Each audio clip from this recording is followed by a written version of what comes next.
गावची ग्रामपंचायत तुमच्या 7 पैकी 4 लोक तुमच्या त्याच्या कोथळीतले, त्या मुक्तेकरता नगराध्यक्ष तुमचा होत नाही. काय गोष्टी करताय? फक्त मी नाही केलं, हे धड मी नाही केलं, तो रस्ता मी नाही केला, हे मी म्हटलं, हे झाड मी नाही लावलं. अरे मी नव्हे काय करायला? बोधवडले महिन्याभर प्याले पाणी भेटते आपल्याबद्दल, सगळं बोंब पडत नाही. आणि मी धरणं बांधले म्हणे इकडे, पण तिकडे का नाही केलं? तिकडे का नाही केलं? त्या बोधवडची अवस्था बघा काय. 12 मध्ये तो 12 वेळा पाणी जातं फक्त इथे. इतकी वाईट अवस्था आहे. आपल्या मतदारसंघात बघा काय परिस्थिती आहे म्हणतात. आणि तुम्ही इकडे काय सांगताय? आता मी इकडे येतच एक भाषण करेन. अरे म्हटलं बाबा मुक्कामीच राहा इकडे येऊन, मुक्कामीच राहा. असं नाही हो. आमच्याकडे दूध संघ होता म्हणजे मयामुळे, बँक होती म्हणजे मयामुळे. अरे म्हटलं पार्टीमुळे आम्ही मदत केली, आम्ही सोबत आहे. नाही फक्त मी आता पार्टीतून गेले. आता कुठे राहिलं मी? काही नाही. मंगेशदादाला 40 गाव तिकडे मुक्ताईनगरला पाठवलं. आमच्या मधला वैदी पडून गेल्या लगेच. 40 मतातच पडल्या, काही नाही राहिलं. बँकेमध्ये काहीच नाही.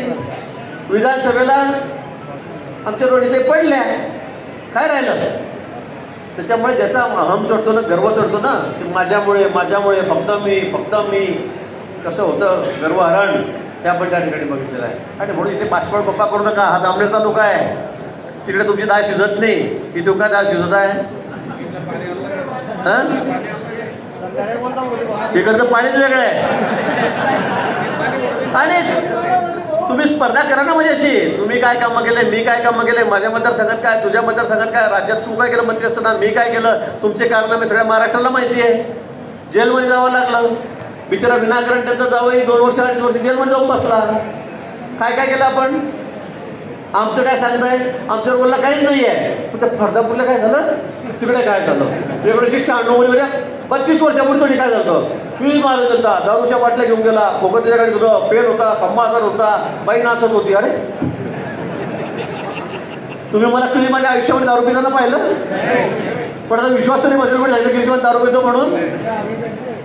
मला कळत नाही. मग त्यांनाही माहित आहे, त्याच्याबरोबर मी 25 वर्ष राहिलेलो आहे.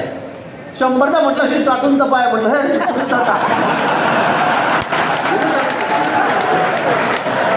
तुम्हीच चाटा म्हटलं. कोणाला पटेल काही गोष्ट? खोटं का बोलता?